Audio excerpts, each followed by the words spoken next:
Made with spoken. Melt Into You. A Sweet Christmas Romance by Cassie O'Neill. Digital narration, performed by multiple digital voices. Chapter 12. Rhys. Picking up the pieces. Casey. Hi. Me. You kept it. Casey. What? Me. I thought you might have chucked my number after the way I've behaved. Casey. You did save me from a rabid lantern attack. I had to give you another chance. Me. Very kind of you. Casey. Are you off work? What time should we meet? Me? Yes, I'm free. Whatever time suits you. Casey. Let's meet at the La Jolla Shores Park in 15 minutes. There's a parking lot near the playground. We can take a walk along the beach. Me? In December? Casey. It's Southern California. The beach is a year-round destination. Maybe we can stop for a bite at the shores after. Me. Unless you want to chuck me by then. Casey. Well, I guess you'd better behave yourself. Me. Absolutely. I arrive at the beach, ease into a space facing the water, and switch off the engine. My ears ring in the sudden quiet of the cab. The sun sinks below the horizon, and the sky fades from cobalt to topaz. I exit the car, lean against my door, and inhale the damp, salty air. The ocean is calm enough to reflect the hazy cliffs in the distance. I can't get over how warm it is in December out here. Even though I'm in a button-down and trousers, I'm almost too warm, so I roll up my sleeves. Sand skims across the tarmac and gathers in the corners of the cement barriers. The beach is all white sand from the pavement to the ocean. It's a change from the rocky beaches of Brighton for sure. Casey texted to say she was 2 minutes away, so I scan the arriving cars, waiting for hers. My chest tightens at the thought of explaining myself tonight, but she deserves to know. I've been a coward, and I need to set things right. Also, I can't wait to see her again. In front of me, a blue minivan's doors slide open, and 2 little girls, about Henry and George's age, climb in. The mum fastens the little one into her car seat while the dad fires up the engine. That now familiar ache returns, the one I can't deny any longer. Over the past 3 days, I've thought a lot about Casey, and about my vow to give up dating. The mum kisses her little girl, closes the door, and walks around to the passenger side. I avert my eyes, but catch a kiss the dad before they drive off. That's what I want. It's what I've always wanted. Domestic life. Nothing fancy. A wife and kids of my own. Going to the beach, taking trips, making memories. I thought work was the answer, but money and status have done nothing to fulfill me. These past 2 years, I've never felt more hollow. Casey's X7 rounds the bend. Everything within me pauses, and my heart forgets how to beat. It stumbles back to life as she smiles at me. She parks in the spot the minivan just vacated and hops out. Hey, you found it. She says a bit breathlessly. GPS makes it easy. Driving on the wrong side of the road is the hard part. Oh man, I can't imagine. I gesture towards the beach. Shall we? Yep. She slings her purse across her body and ties a jumper around her waist. Let's follow the pavement. Or if you're feeling adventurous, we could take our shoes off and walk on the sand. Adventure's not exactly my strong suit. I like predictability. She grins and sits on a nearby bench. Barefoot it is then. I watch her remove her ankle boots and socks, bright red toenails. No surprise. Adorable. Come on, Scrooge, the sand won't hurt you. I lower myself onto the bench and remove my dress shoes. You sure about this? I must warn you, the sight of my feet might send you home screaming. She huffs a laugh. I can take it. I remove my socks and stuff them into my shoes. The concrete is cold and rough with sand. Let me throw these in my car, Casey says. We walk, barefoot in the middle of winter, to our cars and toss our things inside. I take a chance and offer her my arm. She hesitates for just a moment, then slips her hand through the crook of my elbow and leans into me. Warmth spreads through my body, and I try not to notice how perfectly she fits there. She inhales. You smell amazing. What is that? It's called a 10-hour workday and jet lag. Do you fancy it? You smell like books and leather. She tilts her head. And honey. Glad it's working then, I say. She likes the way I smell. Leanne used to insist we, meaning I, showered after work before going out for cocktails. But Casey doesn't cringe at my gangly feet or my after-work scent. We descend the stairs onto the beach. The wind plays with her hair. The sand is cool and soft. Comforting. Good thing too. I can use some grounding before I bare my soul. Well then. I clear my throat. I promised an explanation. She nods as we navigate the uneven ground together. So, you asked me if I only followed you around to the monuments because your dad told me to watch out for you. Yeah, I did. I glance out at the gently rolling waves and the darkening sky, thinking, no, I still would have joined you. Why? Her tone is skeptical. Because a gentleman would never allow a lady to roam DC at night on her own. Oh. A face falls. Was that the only reason? No, it wasn't. Although part of me wanted to go home, the pull I felt to Casey was stronger. CEO mandated or not, I would have stayed with her. Your silence is worrying me, she says. Sorry, I just want to give you an honest answer. That was not the only reason.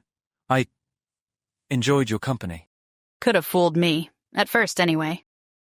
Yes, well, I'm not what you'd call a people person. Never would have guessed, she says sarcastically. So, at the hotel. Casey's lips curl into a half smile. When we almost kissed? Yes. First of all, I don't want you to get the impression that I didn't want to kiss you. Cue my brain imagining a very different ending to our encounter in the hallway. Had the elevator not interrupted us. So what was stopping you? She asks.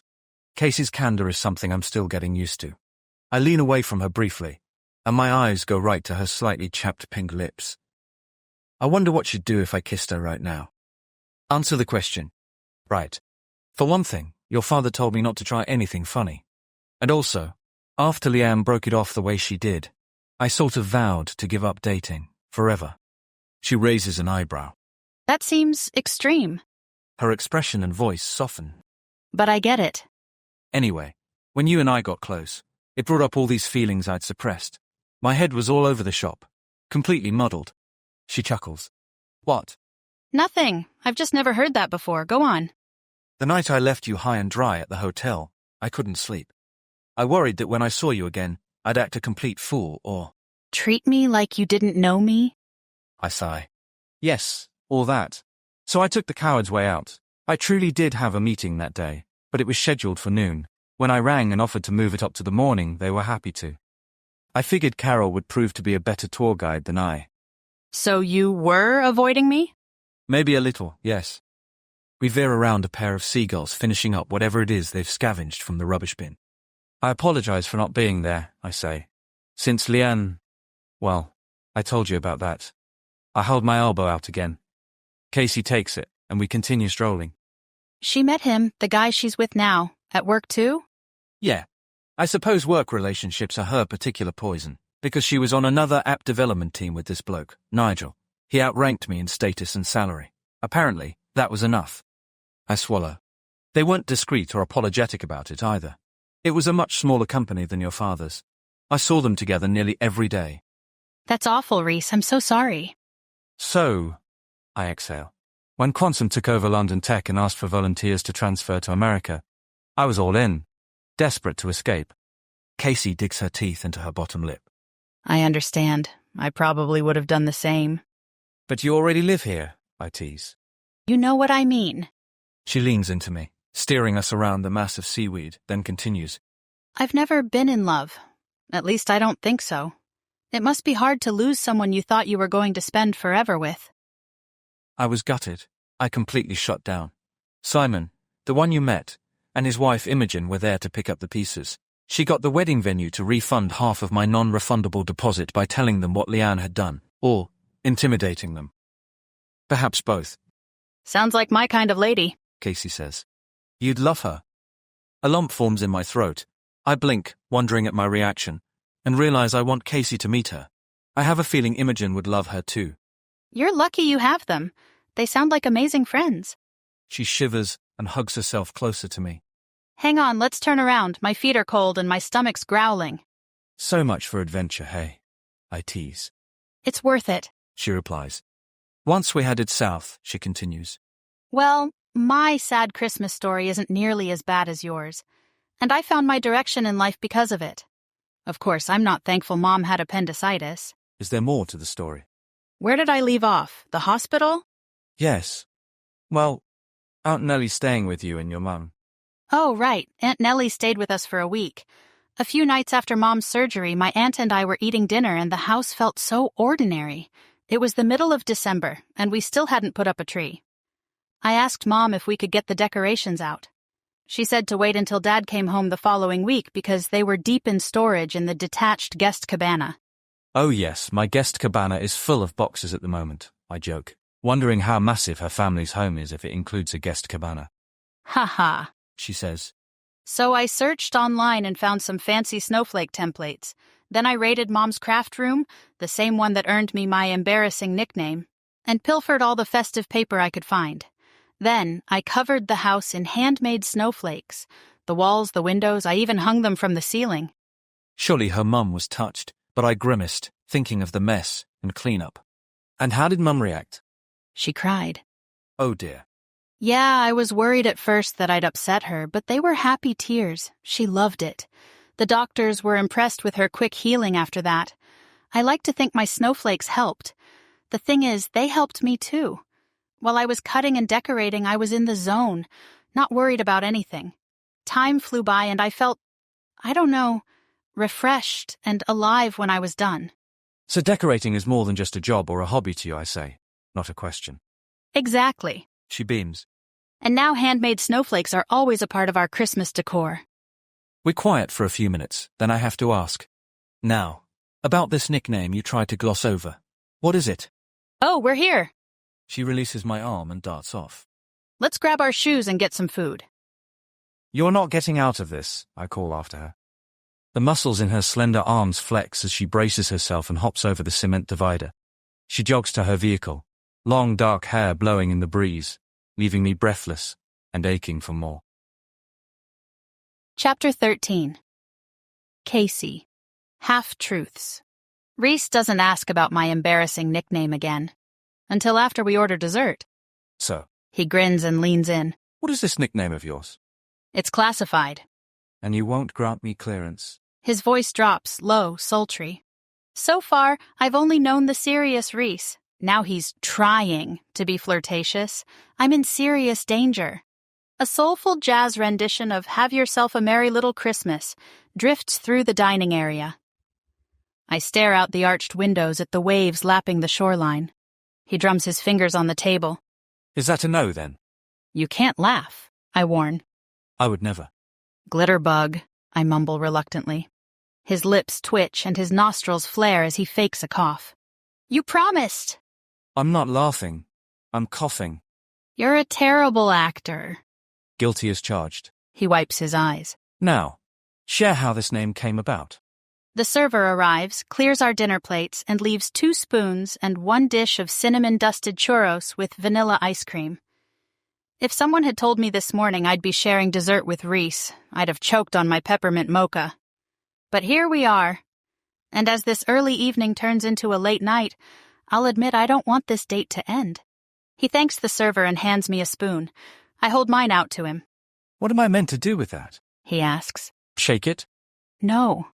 Cheers, like champagne glasses. Naturally. He clinks his spoon against mine. Now, I'm ready for the tale of the glitterbug. I give a gentle snort. It's not a tale, really. Mom's craft room had a magical pull on me as long as I can remember, and this particular time I found the glitter. And then? Rhys abandons his spoon for a knife and fork to cut a slice of churro. He's so cute and proper. He dips it into the ice cream and takes a bite. I took the whole drawer to my room and, decorated it. Are we talking a light dusting or full-on disco inferno? I wave my spoon around, indicating the whole room. Definitely disco ball status. I expected nothing less. When Mom called me down for dinner, I showed up, sparkling. My whole family rushed upstairs to see my room. Dad burst out laughing. Mom was mad at first, but my dad was cracking up, so she joined in. And then all of my brothers. Even Jack, who was only 3. When Dad finally caught his breath, he said, I lower my voice to mimic him. Well, Addie, what did you expect from our little glitterbug? Better lock that stuff up next time. And now Rhys is laughing. A perfect imitation of your dad. Yeah, I chuckle. I'm amazed at this new side of Rhys. When did his walls come down? The difference between the first day we met and now has me reeling. How will he feel about us spending the evening together? I don't plan on telling him, do you? No. The truth is, I haven't introduced a guy to my dad since Jaden when I was 18. Poor guy ran out of the house with tears in his eyes. Never spoke to me again. That's encouraging. He deadpans. I'd appreciate a warning if you do tell him. Deal. I pick up a churro and bite, the crisp shell giving way to soft cinnamon sugar warmth. We finish dessert and stroll along the boardwalk back to our cars. The chill sets in, so I tug on my sweatshirt. Did you not bring a jacket? I ask. This is warm compared to London winters, but I must say, He looks down. sand and dress shoes don't get on. Yeah, that's why I always keep a pair of flip-flops in my trunk. I wiggle my toes. You should have let me borrow yours. He jokes. I have another pair if you want to try. I'm up for a Cinderella remake. A grin pulls at his lips. Perhaps another time. We stop at my SUV. His eyes turn down at the corners in a way that makes him look heartbreakingly sincere. He's gorgeous when he's serious, but when he jokes and those frown lines vanish, I forget how to breathe. You're a lot of fun when you let down your guard, Rhys Ballantyne. You're always fun, Kacey Briggs. Yeah? I bite the corner of my lip and lean against my driver's side door. The tension buzzes in the space between us. Rhys drops his gaze for a moment. When his eyes meet mine again, I see the same heat from the hotel. Ah, see you tomorrow then. Rhys asks, his voice low and thick. Tomorrow, yeah, I murmur. Cheers for giving me another chance. There's one more waiting for you right here. I lift my chin, hoping he'll get the hint. His fingers reach for me, but he hesitates, brushes a strand of hair off my face. I'm just trying not to muck it up this time. Don't disappear, and it'll be perfect. His eyes drop to my mouth. He looks at me once more, as if needing permission. I close my eyes and lean in. His kiss is soft and slow, as if he's afraid of breaking something fragile. His lips taste sweet like cinnamon sugar. My hands slide up his shirt, feeling the hard planes of his chest underneath, and his hands caress my face. We take our time kissing, in no rush for this to end. His lips brush the corner of my mouth, and he rests his forehead on mine. This is a bit scary for me. Rhys admits. I won't hurt you, I whisper. Forgive me, but we'll need to take it slow. I can handle slow. But can I handle it? He's only here for 2 weeks, and the thought of him leaving already hurts. So I just keep quiet and hold on a little tighter because I can't risk pushing him away. The next morning, my team is arranging the last of the chairs, getting the screens up and running, and putting the final touches on the breakfast buffet. A few more things need to be tweaked, though, like the entryway vases. The pampas grass is too wild. I strip out a few stalks until the dried lunaria shines through. I continue pulling and adjusting. I hear someone approach from behind. Have you seen this? Lisa whisper yells. I'm elbow-deep in the dried grass arrangement, and I can't see a thing beyond the branches. You mean Jeff's bow tie, I guess? Yeah, it's atrocious. I'm surprised he doesn't have matching glasses. Oh, Her voice loses its edge. I think it's kind of cute. She shoves a magazine between me and the foliage, her voice regaining its urgency. But I was talking about this. It's rolled open to a half-page glossy color photo of Rhys and me looking cozy, admiring the Flying Doves installation at the White House. The caption reads, Office Romance or Power Play. Quantum Duo turns heads in D.C. You said you didn't know him. Her voice carries a hint of betrayal. I cease wrestling with the ornamental grass and take the magazine. That photographer was following us, I murmur to myself. Lisa, this was literally the first day we met, and he might as well have been a stranger when we interrupted his meeting. He acted as if he didn't know me. She gives me a come-on look. Half-truths are just lies in disguise, Case. I'm sorry, I should have told you he was my tour guide, but his reaction in the conference room caught me off guard. I was confused and didn't want to talk about it. You're forgiven, if you promise to fill me in later. Only if you promise not to tell anyone else about this. I want to get to Dad first. Deal. Listen, we're 10 chairs short, so I'm on a mission to steal some from another room. You go work your magic on that flimsy welcome banner that falls over every time the air kicks on. Also, the coffee dispenser is dripping. We might need to switch it out. On it, I say. Lisa drops the magazine at my feet. Your boyfriend's here. He's not my boyfriend, I whisper. She smirks. Whatever you say. My goodness, Rhys is good-looking. Dark blonde hair gelled back, brown eyes alert, and his charcoal gray suit tailor-fitted to his sleek, athletic build. I forget what I'm doing for a second, then remember the magazine. I swipe it off the floor. Do I show it to him? No, not before his presentation. I slip it into my tote bag. Rhys doesn't seem like the nervous type, but I don't want to throw him off in case he is. I hope Dad hasn't seen this article yet. He's not in the habit of reading Global Business Life, but I'm sure someone besides Lisa does. And gossip spreads quickly at Quantum. Rhys's words from last night echo through my mind. For one thing, your father told me not to try anything funny. If Dad finds out from anyone but me, this will be a tense breakfast to say the least. Rhys spots me, and there's a moment where I wonder if he'll ignore me. We didn't exactly discuss how we'd act at work today. I don't blush easily, but one glance at his lips, and I feel heat creeping up my neck. Cue another flashback to last night, to the tender way he cupped my face and gave me one more kiss before we said goodbye. An ache to bury my face in his chest and inhale his scent rushes over me. I blink and compose myself as he closes in. Rhys? I keep my voice professional. It takes all my willpower not to drop everything and press my lips to his here in the middle of this conference room. Casey. He greets me evenly, but the attraction in his gaze is unmistakable. Everything looks incredible, he says, staring only at me. The heat continues creeping upward, and I wonder if my cheeks have turned pink.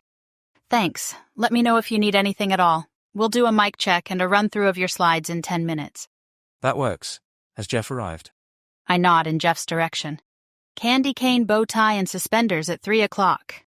Rhys's eyes widen, and he gives an exaggerated nod. Clearly, the man is a beacon of style.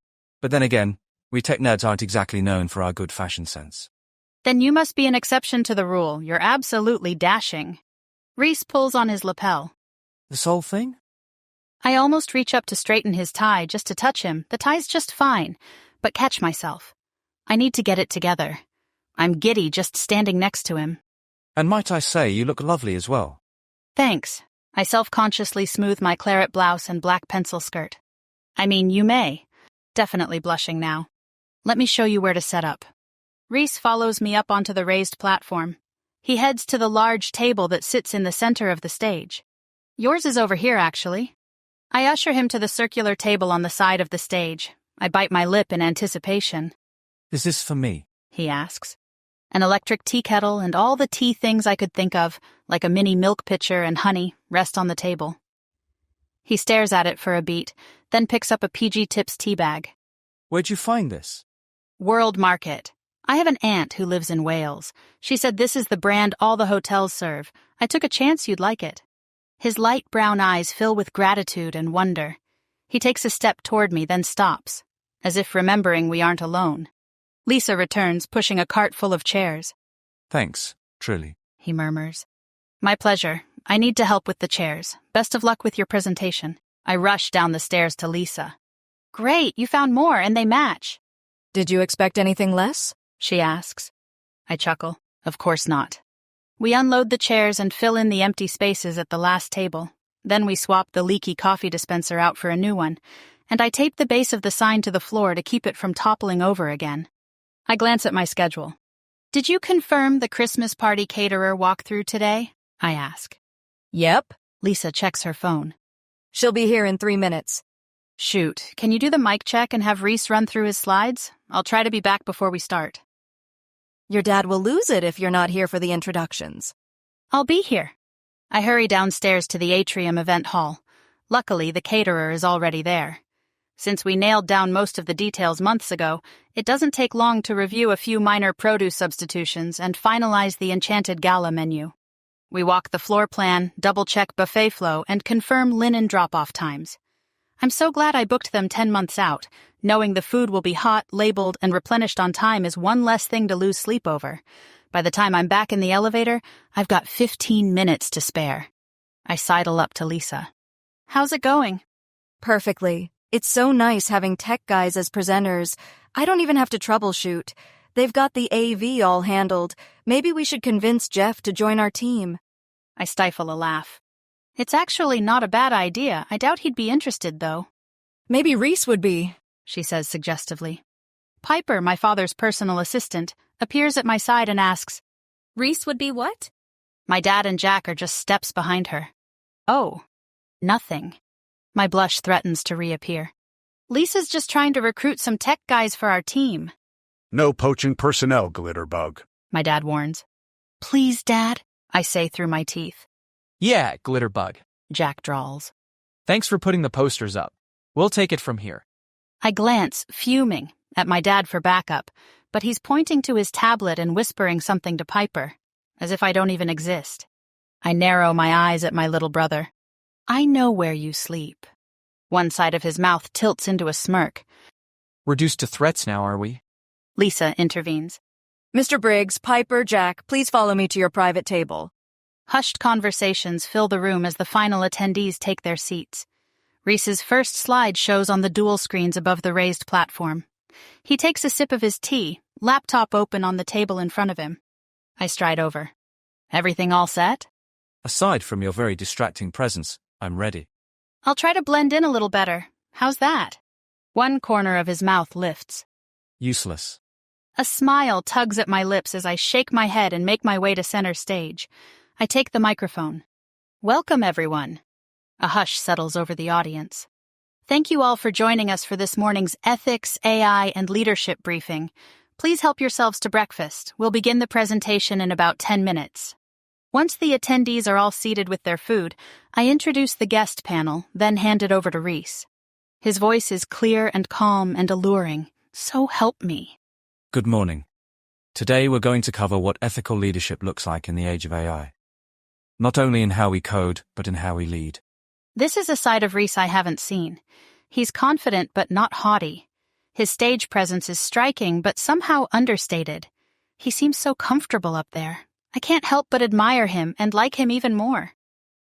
As artificial intelligence accelerates in so many areas of our lives, the question isn't simply what we can do, but what we should do.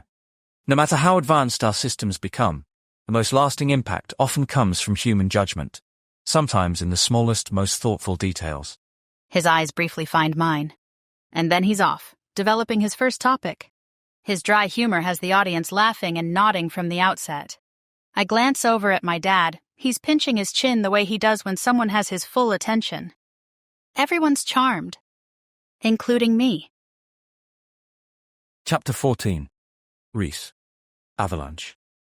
I loosen my tie and slump onto the sofa, utterly knackered. It's a decent hotel room. Kitchenette, living area, and separate bedroom. But it's not home. I'm not even sure where home is anymore. DC feels temporary, my London flat's rented out, and my childhood home. It's Mum and Dad's now. I've been gone for almost a decade. My mobile beeps. I pick it up, hoping it's from the one person I've been waiting on. It is. Casey.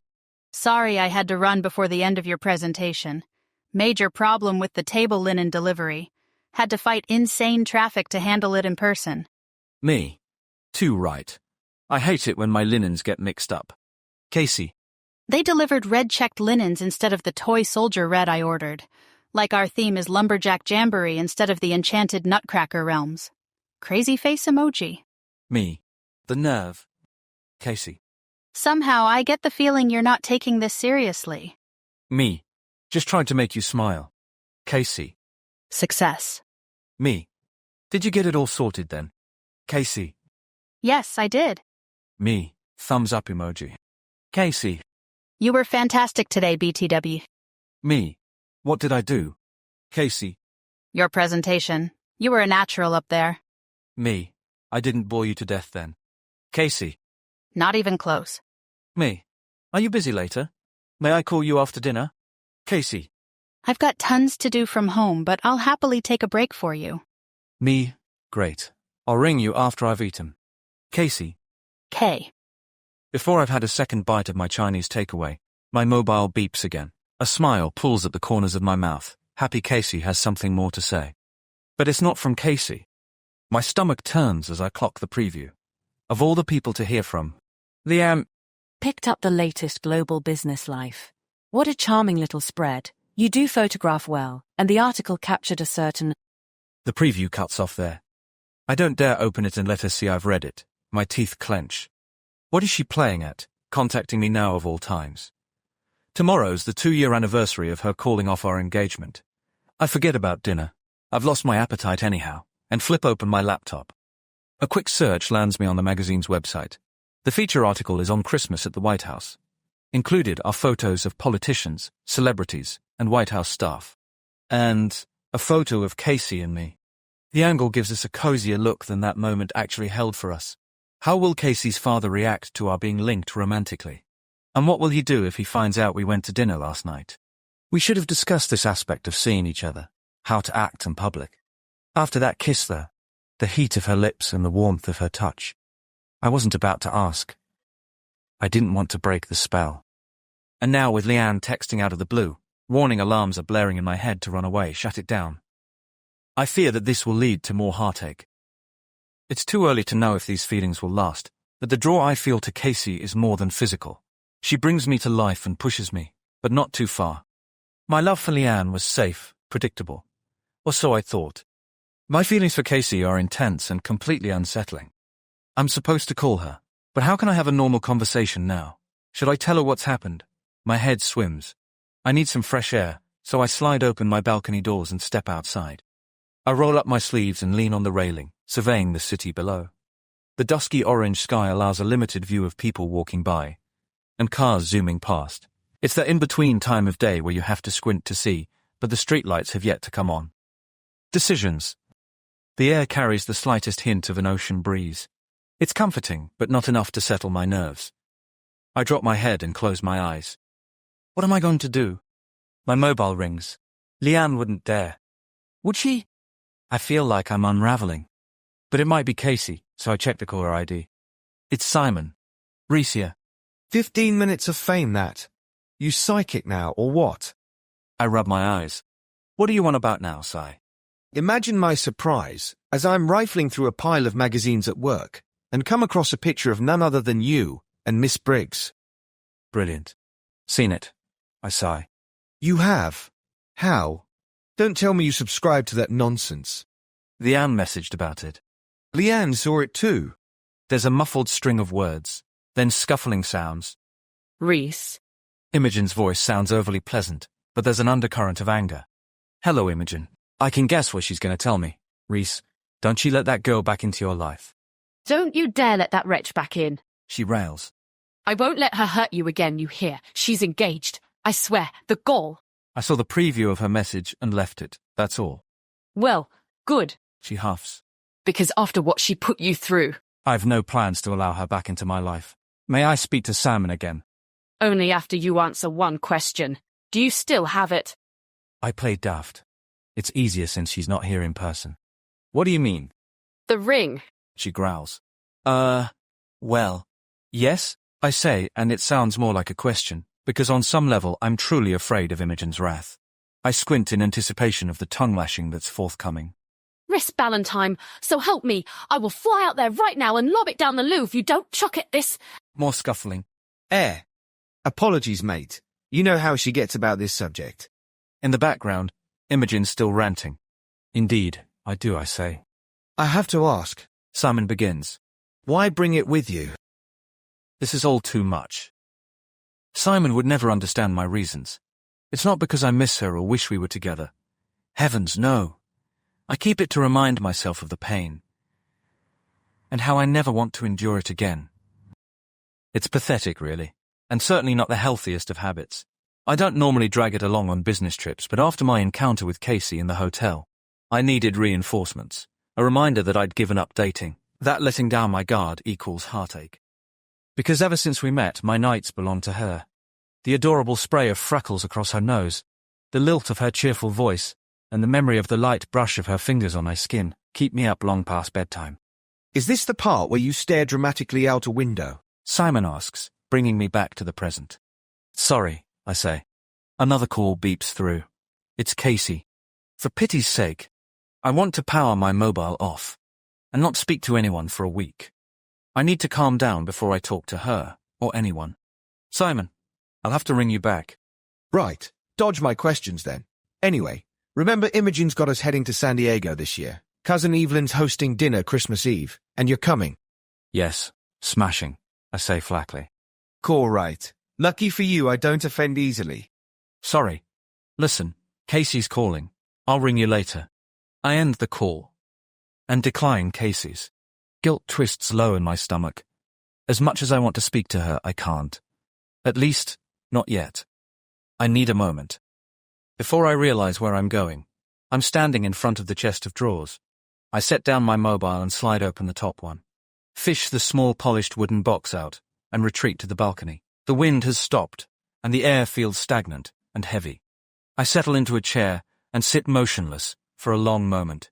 My pulse hammers in my ears as I prise open the lid. The ring, a Sherwood Forest-inspired design with tiny emeralds offsetting the round diamond in the middle, and leafy goldwork, glares up at me, unchanged, taunting me. I close my eyes, give up fighting, and allow the memory to play once again. Rhys, I must speak to you. Leanne says. What is it, love? I ask. You look pale. She glances over her shoulder and hurries to a quiet spot along the restaurant's brick exterior. My insides twist as I follow. Leanne takes my hand, turns it palm up, and drops her engagement ring into it. I stare down at it, stunned. Do we need to have it resized?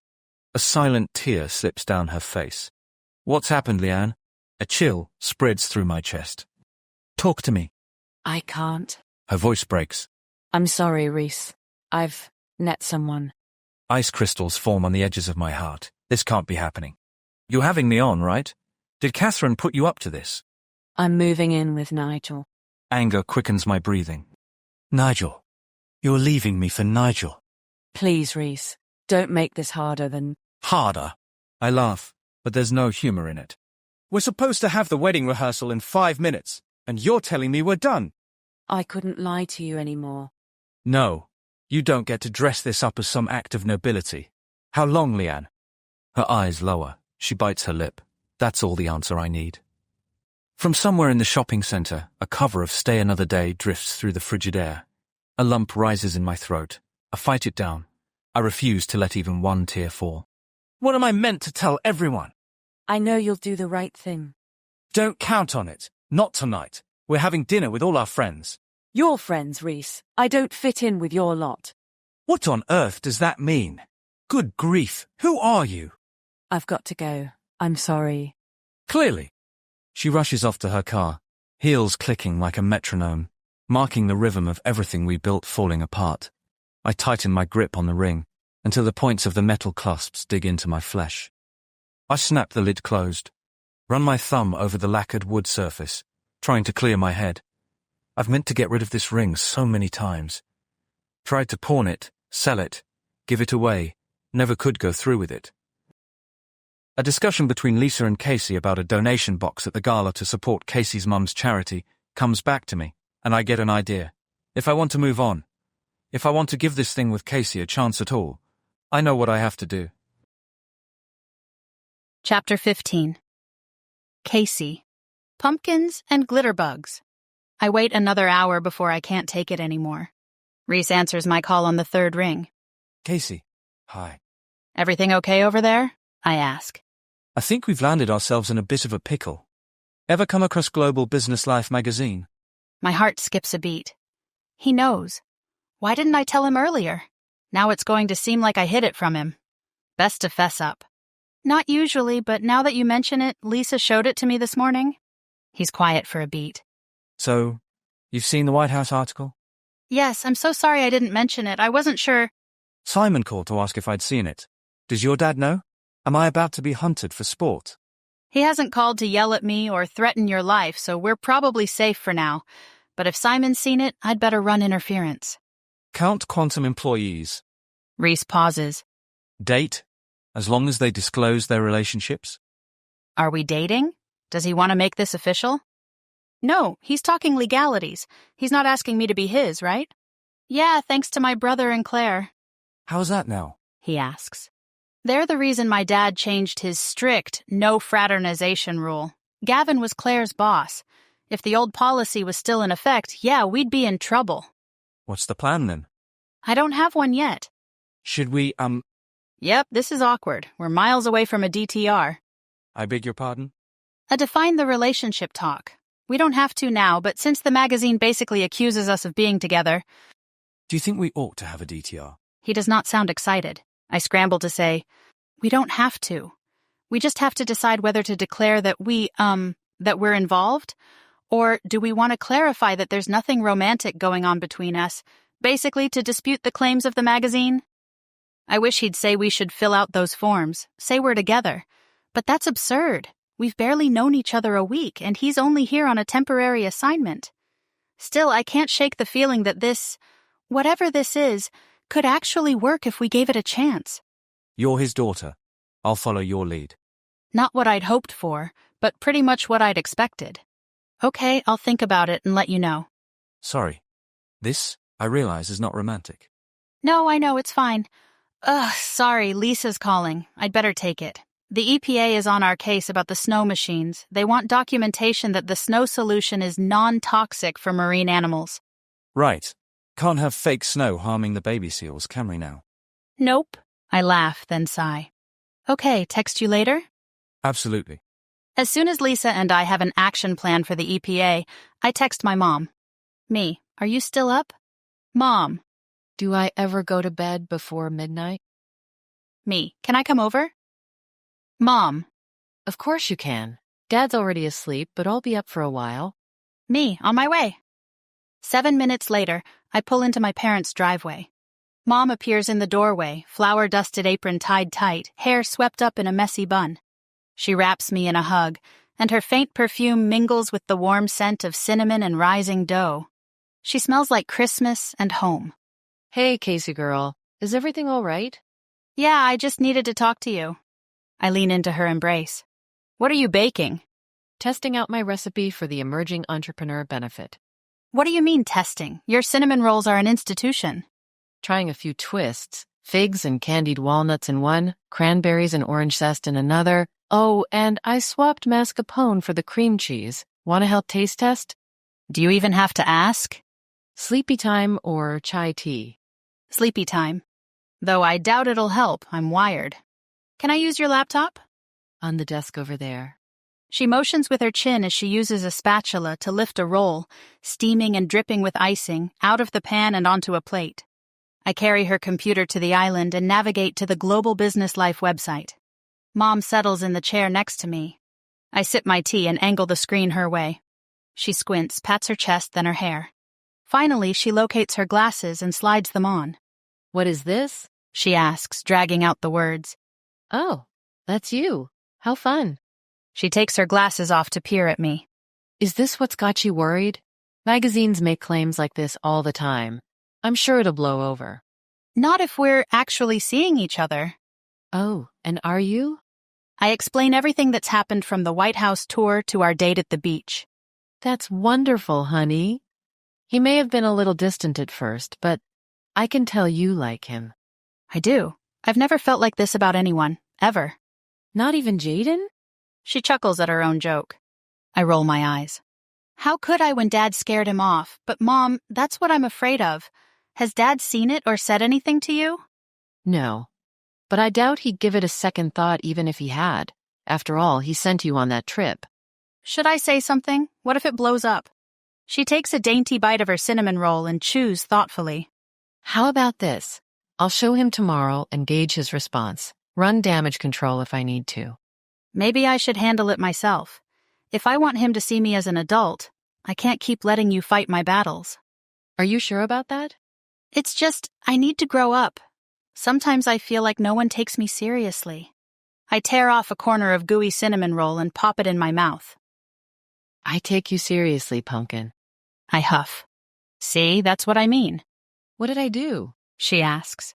You call me Pumpkin. Dad calls me Glitterbug, even at work. She sips her tea. Have you asked him not to? So many times, I say. But it's not only that. I thought when Dad assigned me as lead of the gala this year, it meant he finally saw me as an equal to people like Rhys and Jack. Mom, he told Dad that the party was a waste of money, Said it right in front of me like I wasn't even there. She scoffs. Don't let Jack get to you. Mom scoots her chair next to mine and curls an arm around me. I lay my head on her shoulder. She smooths my hair and rests her head against mine. I understand you don't want people to see you as a kid anymore. Her voice is gentle. You want them to see your accomplishments and your ability to handle things with grace and poise. Which you do, Casey girl, you do. She lifts her head off mine for a moment. Oops, should I not call you that either? I exhale. No, I like Casey girl. But it's not just the nicknames. I'm tired of being treated like the baby of the family when I'm not. I think the gala will help. Everyone will see what a talented young woman you are. Plus, growing up doesn't happen all at once. It's a process. I want it to be done, I grumble. She chuckles and pats my arm. I'm not sure it ever is, and I'm also not sure being strictly grown up should ever be anyone's goal, honestly. Everyone needs to be a kid once in a while. Casey, honey, you've got such spark and spirit. It would be a tragedy for you to go all serious and solemn on us. I know. My eyes sting and a tear slips down my cheek. And I don't plan on it. I just wish people would realize that what I do, the planning, the decorating, the final event, has value. I draw a shaky breath. The Enchanted Realms Gala is the biggest event I've ever managed. I want it to be perfect. Spoiler alert, it won't be. Perfection is unattainable, but don't tell your father that. She laughs once. Something will go wrong. But you'll handle it, or someone on the team will, and when it all comes together on Saturday, everyone will see your event design prowess and your fierce professionalism. Thanks, Mom. We fall quiet while we finish the rolls and our tea. Does Rhys know about the article? Mom asks. Yes. And what did he say about it? Did you discuss it? He said he'd follow my lead. But what do you want to do? Keep it quiet, or take a risk and call it a relationship this early? It's only been 5 days. That doesn't qualify as a relationship, does it? That's between you and Rhys. Don't rush it. She gets up and stretches, plants a kiss on my head. I should clean up this kitchen, and you should get home and get some sleep.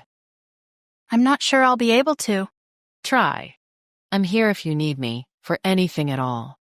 I give her another hug. The cranberry orange gets my vote between these two, by the way, but nothing compares with the original recipe. When are you going to let me in on the secret? When you're ready. And when will that be? When you've proven to yourself what I already know. 7 minutes later, I'm home, wandering around. I don't know what I'm looking for until I end up in my walk-in closet. The rolled-up art prints and empty frames I bought at the craft fair sit neatly in the corner.